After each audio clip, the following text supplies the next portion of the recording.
Soy Elisbe y les voy a hablar sobre el machismo en Europa. Esta actual crisis financiera ha planteado considerables preocupaciones en Europa Occidental. Hay fuertes preocupaciones por el empoderamiento de las brechas de género y desigualdades sociales. La crisis ha presentado oportunidades de colocar estrategias feministas y de igualdad de género en la agenda de las políticas públicas. La crisis en toda Europa fue el fracaso o es el fracaso en el del Estado de asumir sus responsabilidades para con sus ciudadanos y el creciente nivel de violencia económica que han tenido por respuesta a las fuertes propuestas de la sociedad civil, como sindicatos, movimiento de mujeres, movimientos por reforma social y el medio ambiente. Ha habido demostraciones de trabajadores formales e informales en Francia, huelgas de maestros en Italia y Alemania, y protestas violentas en Grecia. La actual crisis expone el fracaso de la economía de mercado neoliberal para asegurar un desarrollo sostenible, justo y basado en los derechos. La esperanza es que se forjen coaliciones populares de distintos ciudadanos y de grupos de la sociedad civil en la construcción de una agenda que nos lleve más allá de la crisis. La política. A lo largo de los años, la Unión ha puesto en marcha una serie de políticas para desarrollar el mercado único. Estas políticas constituyen líneas de actuación que la Unión decide seguir en determinados ámbitos, que afectan directamente a la vida de los ciudadanos y de las empresas con las que se pretende lograr objetivos generales. La agricultura, pesca, medio ambiente, sanidad, derechos de los consumidores, transporte, turismo, educación, deporte, entre otros, son ámbitos en los que la Unión Europea desempeña un papel importante. Los objetivos de la política social son la promoción del empleo, en particular la del empleo juvenil, la mejora de las condiciones de trabajo, la movilización de los trabajadores, la lucha contra la pobreza, la exclusión social, la igualdad entre hombres y mujeres y la modernización de los sistemas de protección social. El terrorismo. Si bien es cierto que los bombardeos de la coalición internacional han debilitado las estructuras militares y de financiación del grupo terrorista Estado Islámico, la amenaza parece igual de latente para los países de Europa, especialmente para el Reino Unido y Francia. Tras un video que difundió el Estado Islámico,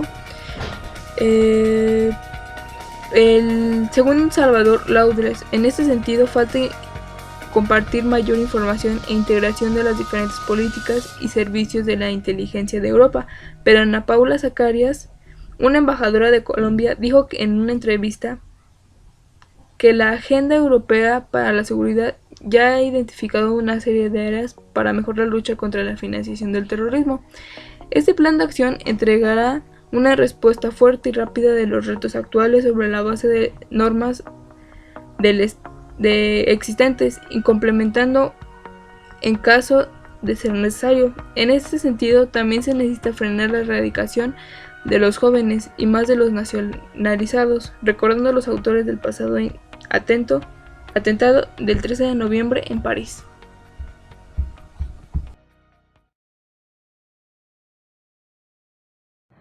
Buenas tardes, mi nombre es Manuela Jocelyn Guzmán Arteaga y voy a explicarles la migración europea occidental. La recuperación económica en Europa Occidental tras el fin de la Segunda Guerra Mundial provocó una escasez de mano de obra que en países como Francia, la República Federal de Alemania, Bélgica o Australia fue solventada con la administración de hasta 15 millones de trabajadores.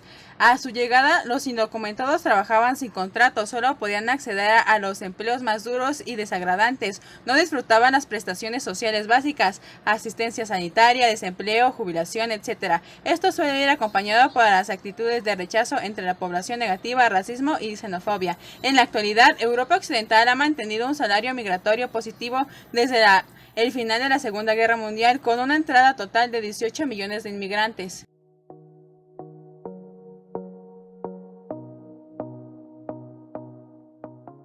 Educación en Europa Occidental. Arraigan una antigua y fuerte tradición de elaboración y transmisión del saber. La función educativa se respalda en la tradición y en su heredera directa. En Europa, los estados siguen conservando el control de la mayor parte de las funciones relacionadas con la provisión educativa. Entre las más relevantes son el establecimiento y promulgación de los fines de la educación, la administración y el gobierno del sistema educativo, la financiación del sistema educativo, la organización del sistema educativo en sus distintos niveles, las precipitaciones curriculares de los distintos niveles y la formación inicial del profesor en los distintos niveles educativos. La economía europea se había caracterizado durante el siglo XIX por un desarrollo desigual liderado por los estados industriales de Europa Occidental, Francia, Alemania, Gran Bretaña, etc., mientras que el nivel de rentas de productividad en países de Europa Occidental y meridional como España, Grecia, Bulgaria o Rumania, cuyas economías se basaban principalmente en la explotación de recursos primarios, alimentos y materias primas, eran sensibles y más bajos. Entre 1918 y 1939, la economía europea estuvo hipotecada por las deudas contraídas durante la Primera Guerra Mundial. Durante los últimos 20 años, la economía europea fue recuperándose, pero en un contexto económico y político inestable, con un elevado nivel de desempleo industrial y un gran número de trabajadores.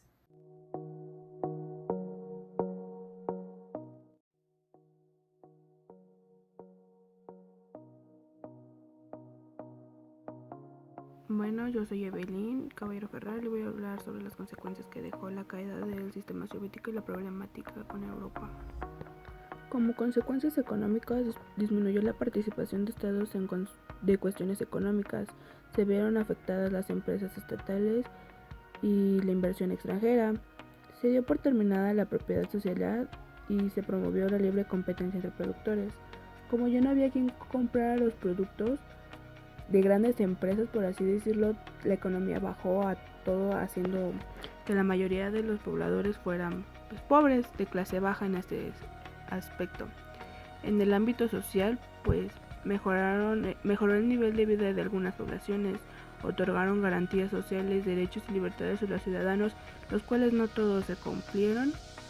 Se permitió que la sociedad tuviera una libertad entre comillas de expresión y se alentó al mejoramiento espiritual y de cultura de la sociedad. Recordemos que pues lo que ellos querían era como ganar de alguna forma. En la política se prometía el cesamiento de la monopolización y la instalación del sistema presidencialista. Se otorgó una mayor autonomía a las repúblicas y a la Fuerza Armada del mando único. Se consideraban amnistía y libertad de los presos políticos de conciencia a la sociedad. Pues creo que en este aspecto no hay mucho que decir.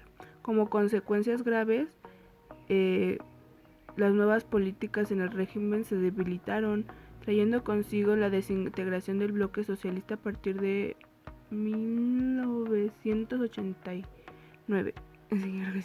En este mismo año, como aspecto social, cayó el muro de Berlín, reunificándose Alemania, y en 1990 el Pacto de Varsovia dejó de existir. Algunas otras consecuencias, como la desaparición del Pacto de Varsovia, Estonia, Lituania y Letonia se independizan, y en 1991 Moldavia, Ucrania, Turkmenia, varios países que me cuesta un poquito pronunciar, proclamaron su autonomía. Y el 4 de diciembre de 1991, la República de Rusia, Ucrania y Bielorrusia firmaron un tratado de Minsk mediante que se establecía la comunicación de los estados independientes. Y el 29 de diciembre de 1991, a través del Tratado de Alma-Ata, se unieron al CEI otras 8 repúblicas, siendo Georgia la única que faltó por incorporarse.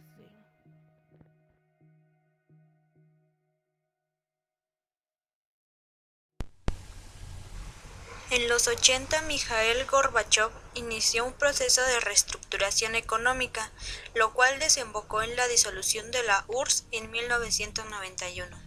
La Unión Soviética se separó en 15 países independientes, incluyendo lo que ahora es la URSS.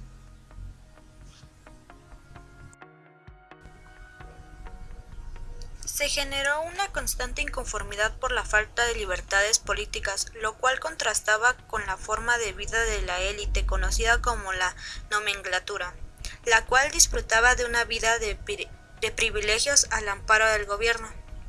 Luego de una serie de fracasos agrícolas del gobierno de Khrushchev, fue destituido en 1946, y esto llevó al país a una crisis política y social. Fue entonces que Leonid Brezhnev fue nombrado el sucesor. Perestroika abarcó 3 puntos importantes, que fue la economía, la política y lo social. En la economía disminuyó la participación del Estado en cuestiones económicas, se vendieron empresas estatales y se fomentó la inversión extranjera, se dio por terminada la propiedad social, se promovió la libre competencia de los productores. En lo político, cesamiento de la monopolización y la instauración de un sistema presidencialista, se otorgaría mayor autonomía a las repúblicas y a las fuerzas armadas, un mando único, se concedería amnistía y libertad a los presos políticos de conciencia a la sociedad. Y en lo social, mejoró el nivel de vida de la población, otorgó garantías sociales, derechos y libertades a los ciudadanos, permitió que la sociedad tuviera libertad de expresión y alentar el mejoramiento espiritual y cultural de la sociedad. Este impuso una política neoestalinista restringiendo las libertades sociales, impulsó la industria pesada olvidándose del campo y la industria ligera. Durante su gobierno se incrementó la corrupción y la represión. Se creó una doctrina que lleva por nombre Doctrina Brezhnev, que facultaba a la Unión Soviética para hacer uso de la fuerza en situaciones de riesgo para el sistema comunista. Todos estos cambios fueron denominados perestroika, propuesta que iba dirigida a lograr una transformación abierta y plural. La caída del sistema soviético.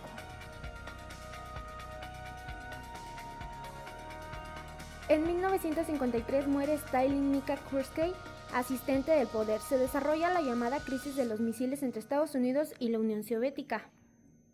Este suceso puso al mundo al borde de la guerra nuclear. Sin embargo, ambos países, por medio de negociaciones, pudieron llegar a un acuerdo. En materia de política exterior, hubo logros importantes en las relaciones de ambas potencias. El pueblo soviético de manera interna vivía en éxitos de campos de la educación, ciencia, desarrollo y de la industria.